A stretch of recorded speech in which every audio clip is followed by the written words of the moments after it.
Hi, good morning everybody. This is Lisa Kodmur with LA Care Health Plan.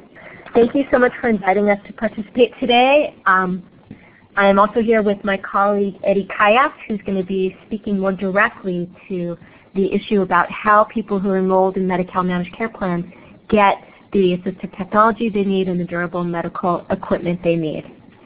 All right, so here's our agenda for today. And we will make these slides available so that anyone who wants them can have them, keep them, send them around. They are for you to distribute to whomever you want. We're going to talk about three things today. I'm going to tell you a little bit about LA Care Health Plan so you know why we were asked to join you in the AP network today. Thank you to CFILC for inviting us.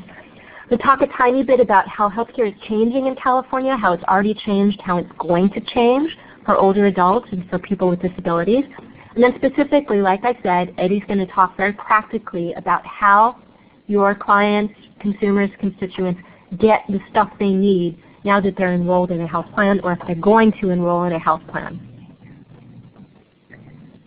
So first of all, let me tell you a tiny bit about LA Care. I know that some of you are in LA County and some of you are not.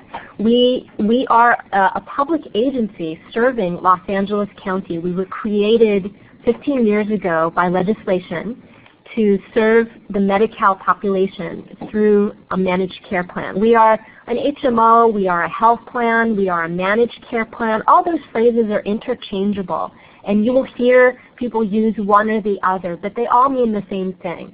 You know, you yourselves might be a member of an HMO or a health plan through your employer or on your own. That's what LA Care is, but it is only for people who are low income and are on some sort of public program like Medi-Cal or Medicare.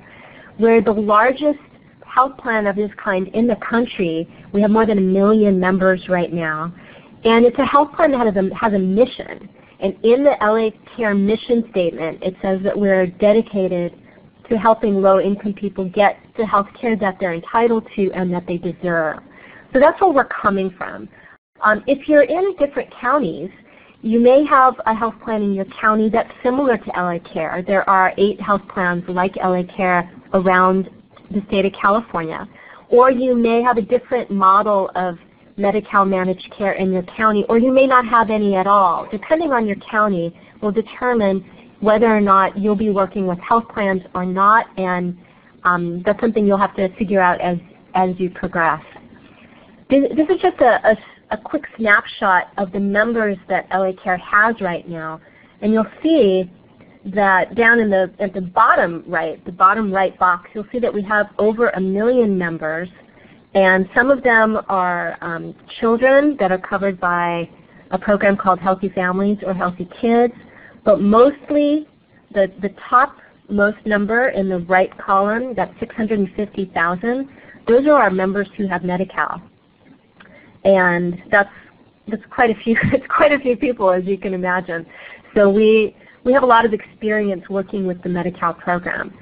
And on the next slide, I'm going to talk about some things that we've done to make sure that we as a health plan are responsive to the needs of people with disabilities and older adults. Because as of now, we have more than 160,000 members who are SSI beneficiaries, meaning that they're low-income adults or low-income seniors who require some sort of assistance in order to get the cash assistance that they need, SSI, but they also have Medi-Cal along with that. We've spent many years, in fact my job here at LA Care is getting this health plan better equipped to meet the needs of people with disabilities. So that's why we've been working with CFILC, we work with independent living centers, we work with regional centers that serve people with developmental and intellectual disabilities. We've really been focusing a lot of attention on energy on making sure that we know who you and your agencies are, and vice versa, you know who LA Care is, so that we can better serve our common constituents. And if you're outside of LA County, I'm hoping that you're doing the same thing with the health plans that are in your county. Because if you haven't yet picked up the phone and talked to someone at the Medi-Cal health plan in your county, it's a really good idea so that they know who you are and you know who they are. If you're with an ILC or you're with any other type of organization, those relationships are going to become more and more important over time, as we're going to talk about. So in the past, the consumers that you work with who had Medi-Cal had choices about how they got their health care.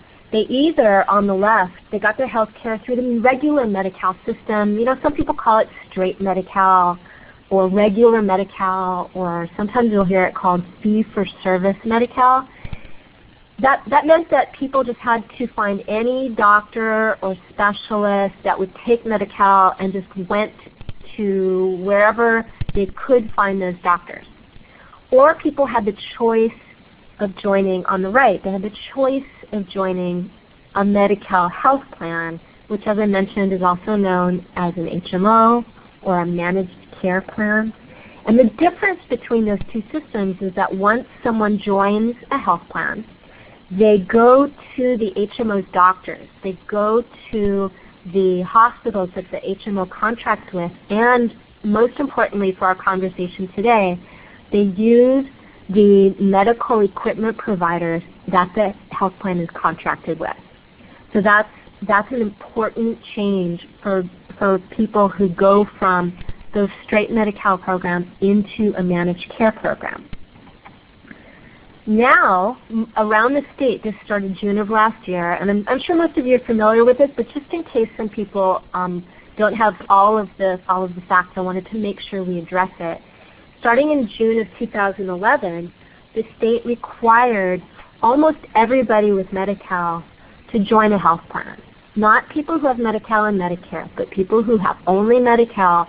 Almost everybody around the state now has to be enrolled in a Medi-Cal health plan. And now that those people have joined a health plan, they have to get their health care through the health plan's network of, like I said, doctors, hospitals, pharmacies, and equipment vendors. I'm sure you've seen this transition. You know, for a lot of people it was fairly smooth, but some people hit some bumps when they got switched from regular Medi-Cal into health plans because they didn't realize it was happening. And there's a lot of reasons for that, but as it's now a year and a half since that transition started, we're seeing that it's really smoothing out for people. And of course, people are getting a lot of services from health plans that they couldn't get in regular Medi-Cal. For example, they have a member services department they can call if they need help. They have a nurse advice line 24 hours a day they can call if they're not feeling well or if they're having some sort of health problem. They have nurse case managers and social workers at the health plan that can help them coordinate all their care. These are all things that regular Medi-Cal doesn't give people. And so there's a lot of research out there that shows that a managed care system actually helps people with disabilities and older adults get better access to the health care that they need. So that's the main reason that the state encouraged and put into effect this change from regular Medi-Cal into a Medi-Cal health plan. So there's more change coming. So this is now our second topic. That was number one, the intro. And now we're going to talk about the second topic, which is the changing healthcare landscape. Because more changes are on the horizon, and these changes are going to affect your agencies and the clients that you serve. The biggest thing that's coming is this thing called the Coordinated Care Initiative. This was something that the California State Legislature approved earlier this year, and it has three major parts. And this is probably, aside from all the things that Eddie's going to talk about AT and medical equipment, this is probably what I call your money slide. This is the thing to keep in mind as we move forward into 2013.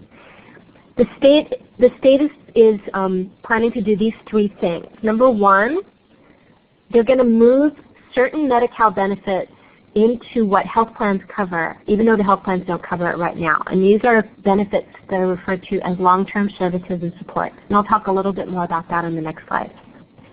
The second thing is that almost everybody with Medi-Cal around the state is required to join a Medi-Cal health plan, even if they're a Medi-Medi. And that's a big change too. And then number three is in 8 counties, there's going to be a new healthcare program for people who have both Medicare and Medi-Cal, what I'll refer to as Medi-Medis, but some people call them dual eligibles. But I think everybody on this call probably refers to them as Medi-Medis. So there's going to be a new program offered that combines everybody's Medicare benefits and Medi-Cal benefits into one comprehensive program where people get everything they need through one health plan. Instead of some here, some there, 3 ID cards, 4 ID cards, 10 numbers to call. The goal is to bring it all together in one place so people have one phone number to call where they can get all the help they need and all the services they're entitled to. And it's very exciting. It's scheduled to start in June of 2013. It's happening in other states as well, but California, as of now, will start in June of 2013, and I'll show you which counties this is going to be taking place in on one of my slides. And the reason the state is doing this is, first of all, improved quality of care through the coordination of care that health plans can offer. That's the stuff I mentioned before, where people who are in a health plan can get more help and support from nurses and social workers and member services.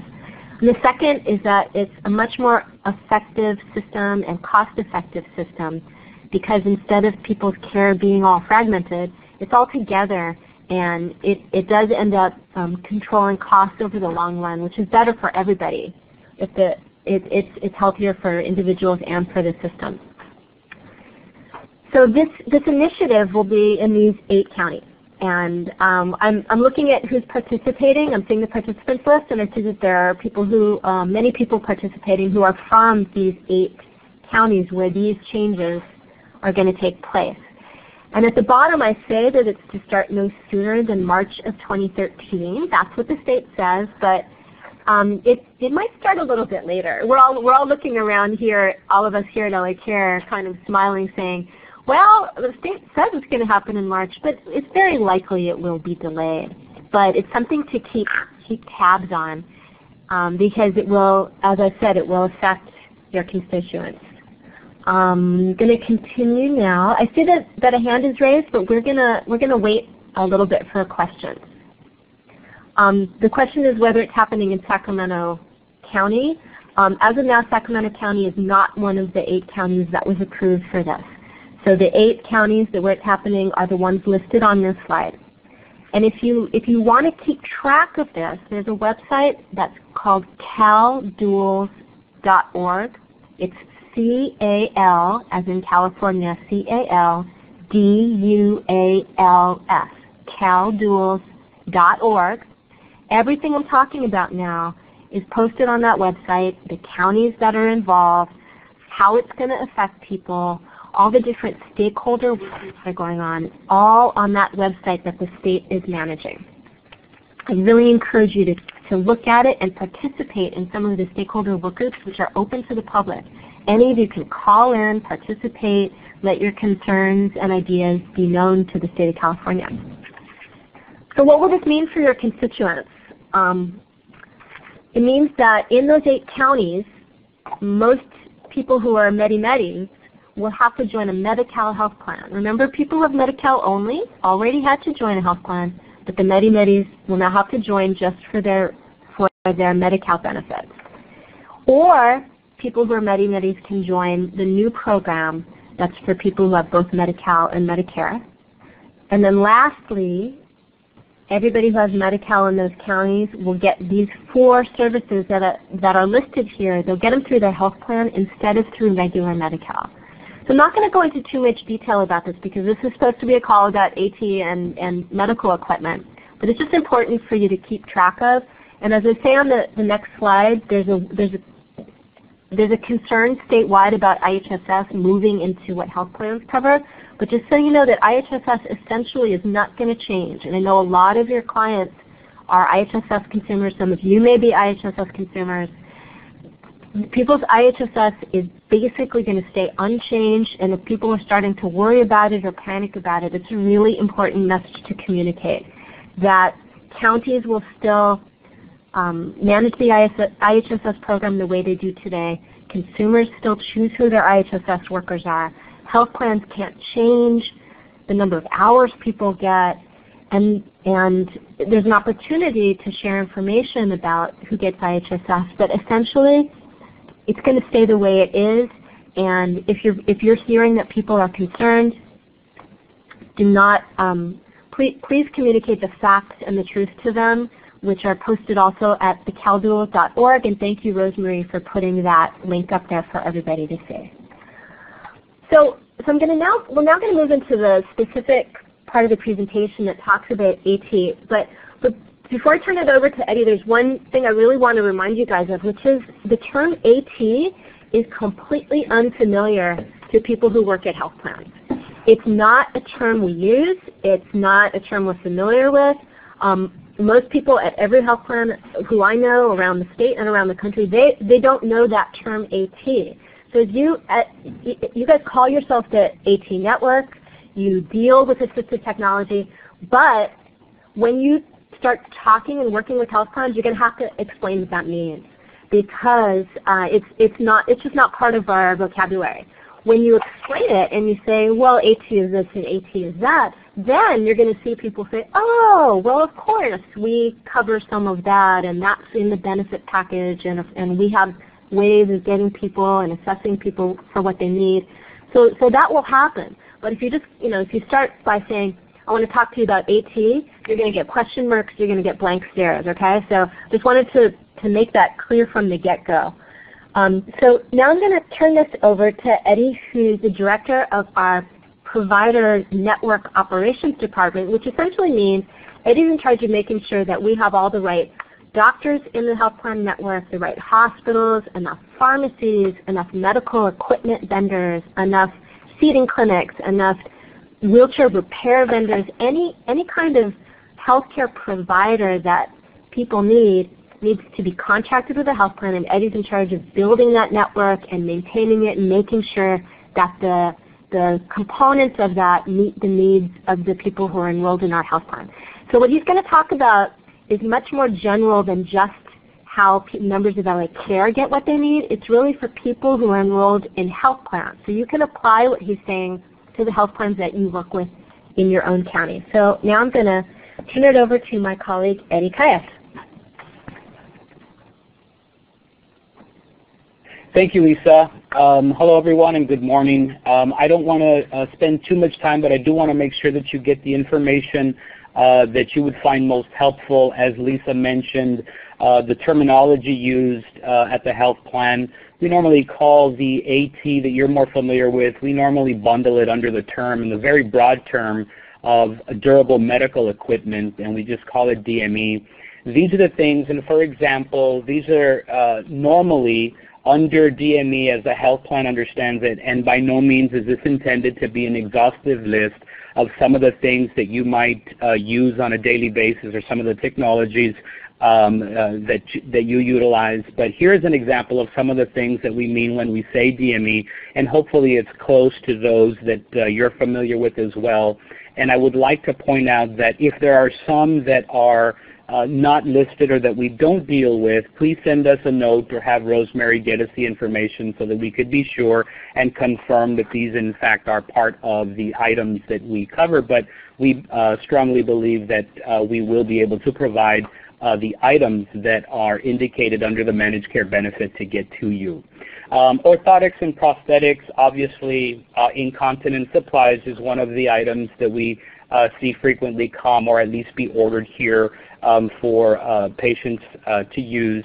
Wheelchairs, walkers, and canes, the home oxygen equipment, and things like hospital beds as well.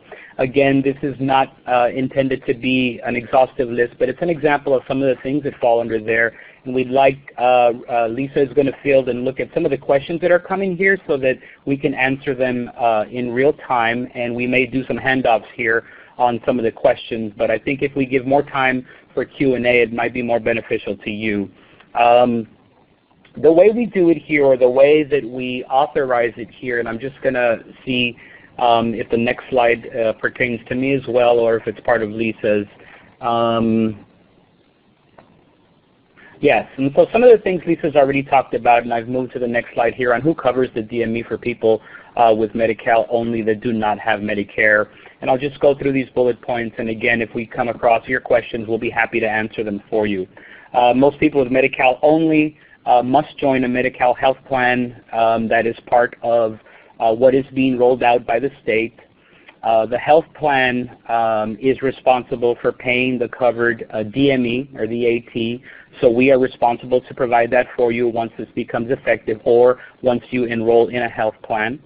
If a health plan member needs something that is not a covered benefit, the health plan will coordinate and will work with the community-based organizations to find other organizations. And I think this is an important point, because one of the things that you will find with LA Care and as you join LA Care's health plan is that we are very receptive to the needs of our members, and if in fact we do everything that we can to make sure that medically necessary information and items are delivered in real time to the members that need them, and if there is something that by some chance does not fall under the benefit itself, we are more than happy to use our resources and our contacts and to reach out to the trade associations that you affiliate with and get your information from to make sure that we're educated on what needs to be done and that we can go about getting you the right information. And of course, as Lisa mentioned, we have a member services line here. Once you're a member of the health plan, you are free to contact us at any time so that we can answer your questions in real time as well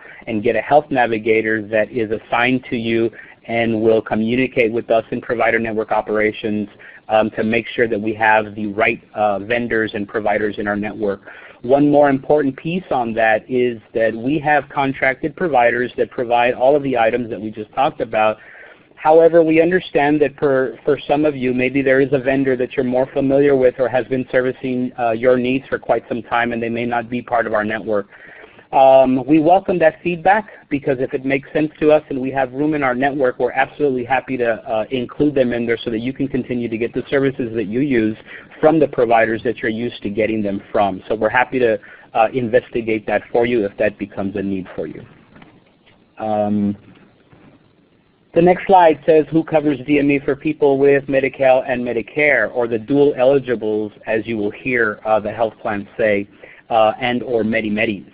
Medi-Medis, those covered by both Medi-Cal and Medicare, have the choice of joining a health plan or staying in regular or traditional Medicare and Medi-Cal, and this will change in 2013 with the CCI. What that means is that when the program, or what is known as the CCI that Lisa mentioned, that will change a little bit in where the benefits that are used by some of the beneficiaries will only be offered within the managed care environment. And so there are some things that if you want to continue receiving will have to be administered by the health plan, and that of course is linked to your enrollment in one of the health plans.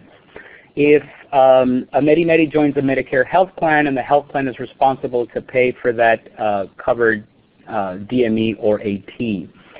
If a health plan member needs something that is not a covered benefit, health plan will coordinate and will work with community-based to find other organizations, as we mentioned before. And Lisa, you can tell me if I'm encroaching on your slides as we go through this.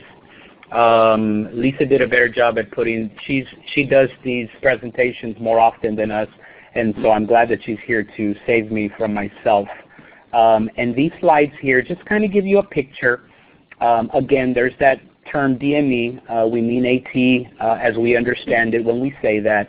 Kind of gives you just a picture of the situation of when you're covered by which entities, who is going to actually arrange and care for those. And I think an important piece here is for you to know that of the process. And the process in managed care is that a doctor will still order your supplies and will forward and will make sure that the authorization is filled out and sent to the medical group to which you belong to that is contracted with LA Care.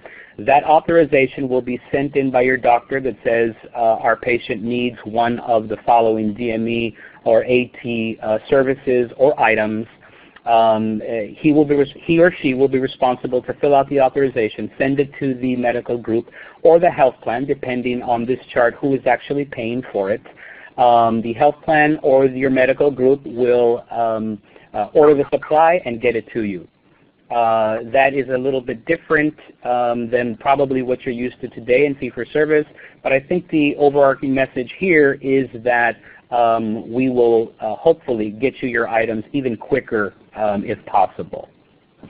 Lisa, do you see anything on the questions that we may, or do you want to save those till the end? Or? No, I think we can start jumping into some of them. I saw a couple questions about whether specific items are covered. And I also see a raised hand. So the first question was whether hearing aids are covered. And the answer is yes, because hearing aids are a Medi-Cal benefit. So that's and I think the bigger question is, do the health plans have to cover everything that regular Medi-Cal would have covered? And the answer is an emphatic yes, that the benefits are exactly the same, whether someone's in regular Medi-Cal or whether they're in a health plan. It's not like if hearing aids were a benefit under regular Medi-Cal, they're no longer a benefit under a health plan. On the contrary, if regular Medi-Cal covers it, and by covers I mean are people if they're eligible, are they entitled to it? If regular Medi-Cal covers it, then the health plan also covers it. The difference, of course, is that under regular Medi-Cal, Medi-Cal has a system for determining whether or not somebody needs something. And in the health plan, it's just a different system and process, but the criteria are very, very similar. The health plan has to use very clear criteria for when it decides whether or not, so let's say a request for a scooter. Let's say a physician thinks that a patient needs a scooter and sends in a request to the health plan. The health plan has to look at that request, look at all the documentation the doctor provides. Is this medically necessary? Is this important for the life, health, and safety of the person? And then makes a determination. So it's very much the same as the treatment authorization request process that regular Medi-Cal does. It's just that the health plan is managing it instead of regular Medi-Cal managing it. So the second question, which was about augmentative communication devices, it's the same answer, is that if it's a benefit under regular Medi-Cal, then it is a benefit under what the health plans cover. It's just that the process is different. It's that the primary care doctor, instead of putting the request into regular Medi-Cal, puts it into the health plan. And the health plan uses existing criteria to evaluate whether it's needed or not. So hopefully that will answer the question. Then hi Julie, as we see your questions there. I know Julie from WCIL. Nice to see your voice there up on the screen.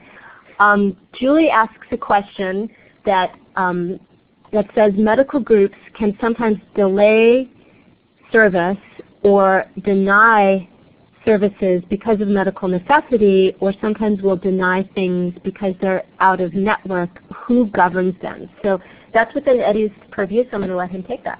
Yes, so in regards to that question specifically, and the answer is in fact that the health plan, LA Care, governs those medical groups or whoever may be at risk to provide those services. One of the good things about the health plan, because the question is correct and that sometimes that does happen, and normally around questions around medical necessity. However, because the health plan does govern, we do, through the member services line, a patient or a provider at any time can call us directly and make an appeal to us, and we also have a formal appeals process as well. If there is a service that you believe was wrongfully denied or delayed, that phone call should come immediately to the health plan, and that comes into an automatic queue. We have a very sophisticated system to handle those inquiries, and we can normally turn those around very quickly. And so in answer to the question, the health plan governs. Thank you, Eddie. We're happy to take any more questions, because that's actually the end of our formal presentation. We wanted to make sure we had plenty of time to address any questions, concerns you have about services, about benefits, about health plan structure. What Eddie just mentioned was really important. That's the appeals and grievance system that's available to members of health plans. Regular Medi-Cal doesn't even really have a phone number for people to call if they have a problem or complaint, but every health plan not only has a member services department that's open 24 hours a day, 7 days a week, but also has really strict rules that the state sets about how quickly problems and complaints have to be resolved. There are time frames in place that things that are urgent have to be addressed within a certain number of hours, and things that are considered non-urgent have this many days or this many weeks. So the state actually audits the health plans and monitors the health plans to make sure that they're in compliance with those rules. If someone finds that they're not, if they think their health plan is not responding and is not adhering to those timeframes, they can go directly to the state of California. There's an ombudsman through the Office of the Patient Advocate. That's the OPA. And there's a program there, it's not a program, but it's a hotline there where people can call if, it's basically where if they want to complain about their HMO. They can call somewhere else. So people shouldn't feel like the only place they have to go to if they have a problem is the HMO themselves. There is a state agency that regulates HMOs where people can call directly and complain if they really feel like they're not getting what they need.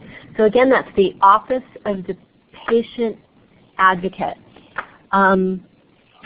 So let me see what other questions are after. There was another question about whether the slides will be sent out. Yes, of course. Rosemary can send a PDF of the slides out to everybody. I know someone joined late and didn't hear us say it at the beginning, but yes, these will be made available to you. So now there's a question about how long does it usually take to get a DME device. So I'll let Eddie address that one.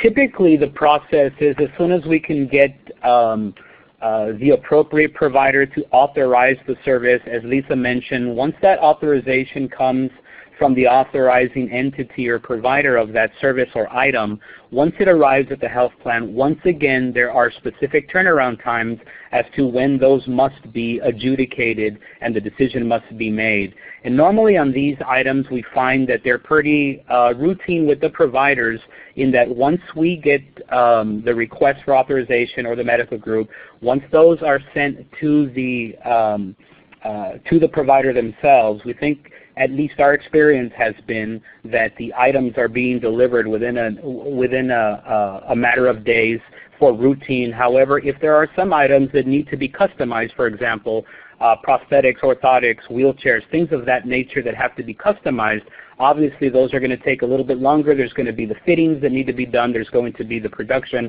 and then the actual delivery, testing, installation, and all that good stuff. And so, but typically on your everyday items, the incontinence supplies and canes and walkers, as soon as our contracted network get those, they're delivering them in a matter of days, if not the same day. Thank you, Eddie. There's a question from David about whether a consumer who is enrolled in both a PPO health plan and in Medi-Cal would be part of this system. I think that was your question, David. The answer is that if people have private insurance and Medi-Cal, the state will not allow them to enroll into a Medi-Cal managed care plan.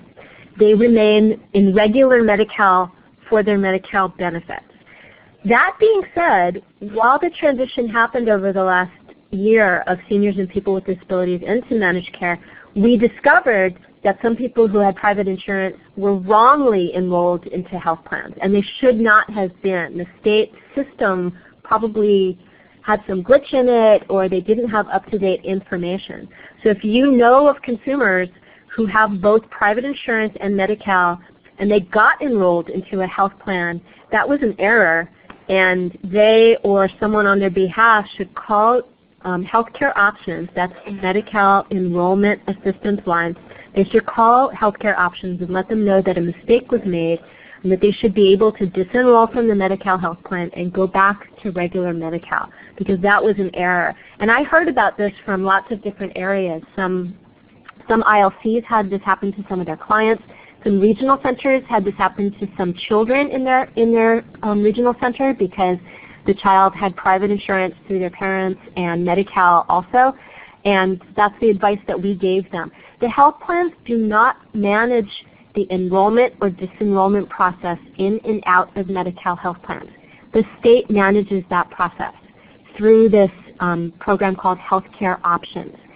So if someone wants to enroll in a health plan or disenroll from a health plan, the health plan themselves doesn't do it. They have to call the state 800 number, which is called Healthcare Options. Okay, so hopefully that answered David's question. So let me see the next question. We have another question from Julie at WCIL. Please discuss how proximal. Hey Julie, is that you? Can you actually talk? Yes, I can. Hi, I'm now on the phone.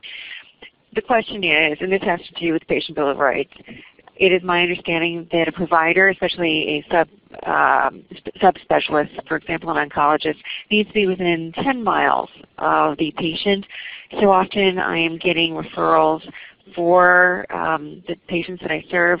In other words, they need oncology services on a daily basis, chemotherapy, and they're being sent from Los Angeles out to Pomona, things of that nature. Can you discuss how you go about governing? It's not just that a group has to have a provider, but they have to have a provider that is proximal, timely, appropriate. Can you get into that a bit?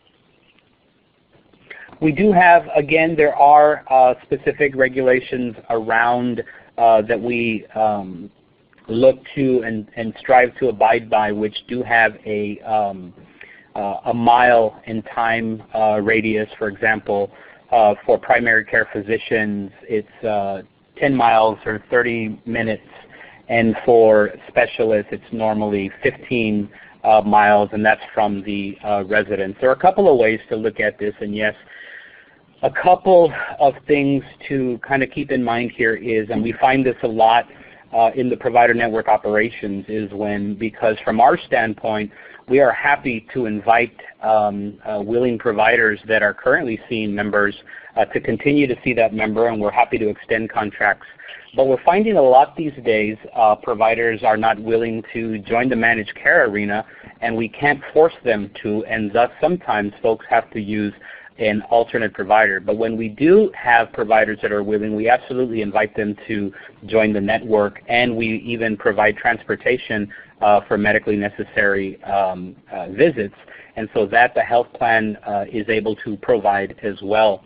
But it is our goal to make sure that providers, especially those with services important such as oncologists, are rightly located geographically to the members, but there are some network items to consider with providers that may or may not be willing to join the managed care arena. I have a follow-up question on that. For those, I have very high-risk multiple morbidity scenarios. Very often those will come to my desk. In terms of those consumers/patients who need only hospital-based physicians, if they're not within the group's network, or if something needs to be out-of-network negotiated, can you discuss that and how LA Care can assist with that process to make sure that the patient gets what is needed, medically justified? Yes. Sometimes what happens, and this is a normal practice for us, especially as you mentioned with the hospital-based docs that almost never contract from a health plan standpoint, what normally is done is what we call spot contracting, or MOUs, which we call memorandums of understanding. And normally what that is that we get the minimal amount of credentialing information that we need from a quality oversight standpoint, just to make sure that the provider is obviously licensed and in good standing to treat the member. Once that is done, what we do is, especially if the doctor has made it clear that his intention is not to contract, there are continuity of care issues as well that we abide by and that we must continue to provide with the patient for primary care docs. But we try to do the best that we can. For specialty care, we understand that some specialists provide a large amount of the primary care to some patients, and so we do have a mechanism for spot contracting that we will, and we do encourage our medical groups, if in fact they are financially responsible to provide that service. If the member has made us aware that they are getting their services there, we will do as much as we can to make sure that we keep that provider engaged, and even if it's not a formal contract, but some kind of arrangement so we can get the auth through and we don't deny the claims when they arrive. Eddie, are you aware of the predatory practice that if a medical group does not want to pay for something that's highly expensive, they will delay service and they will verbalize, if you don't like the service, you can wait for in the next 30 days you can choose another provider. Have you heard that? We absolutely have heard that. In fact, we have removed some groups from our network in which we have proven that to be the case. And so that is in clear violation of what we are required to provide and to as a service to our health plans, to our medical groups, our providers, and of course our patients.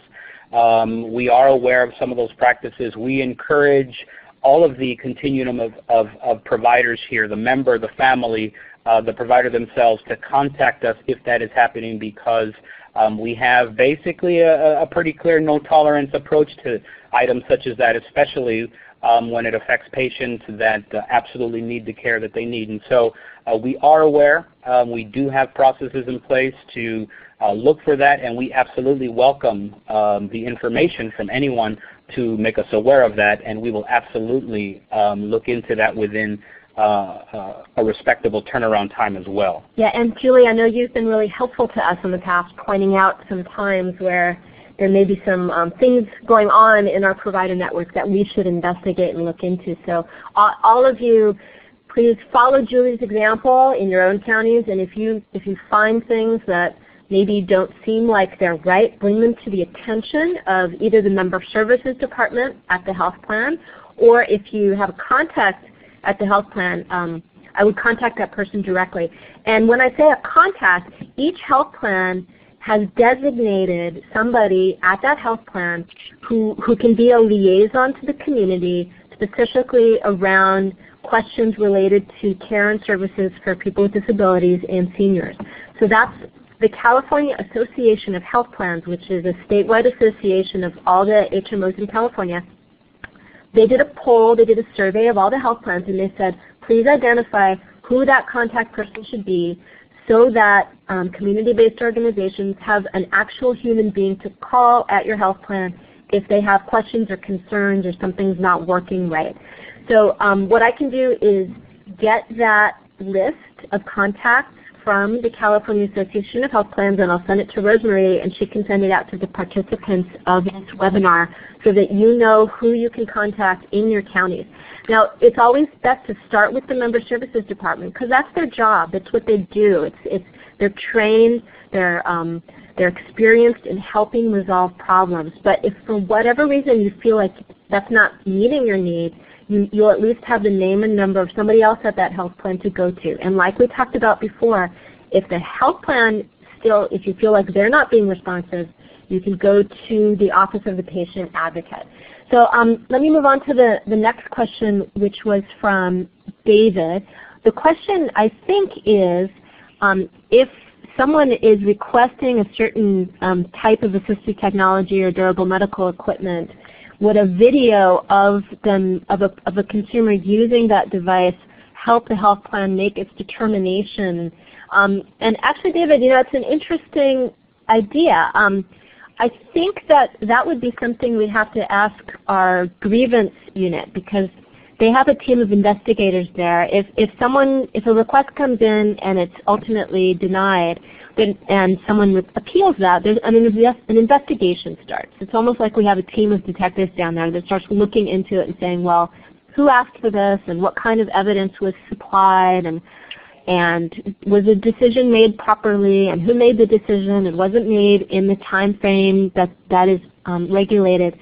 So maybe that team of detectives could use something like that. It's an interesting idea. I don't actually know the answer to that, but it's something we can go ask our grievance unit if it's something they've ever considered in the past as sort of additional evidence as to whether or not someone really could benefit from a certain device. Okay, so I don't see any other questions right now. Very happy to answer anything you guys have got. Here we go.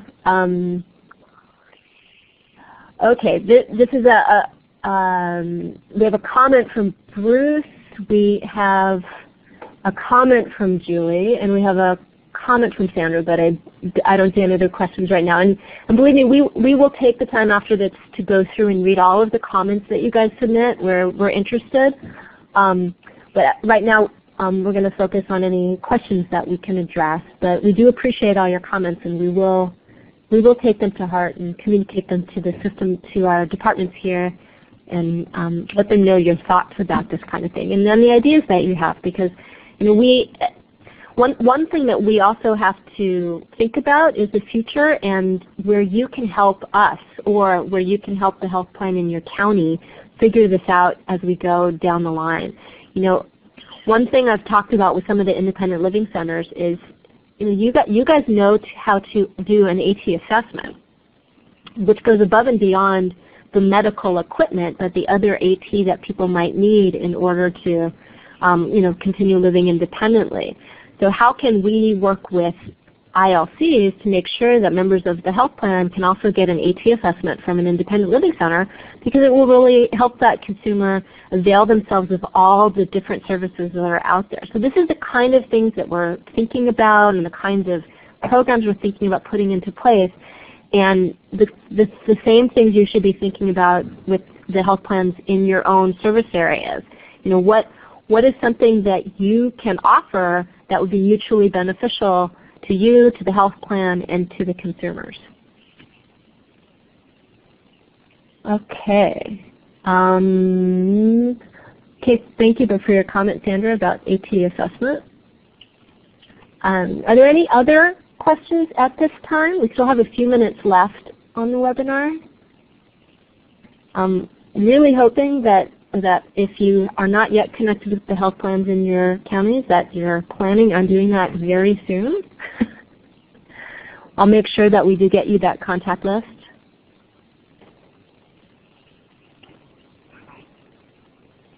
And then if Rosemary wants to send us a compilation of stuff that we didn't get to, we could provide a written response as well.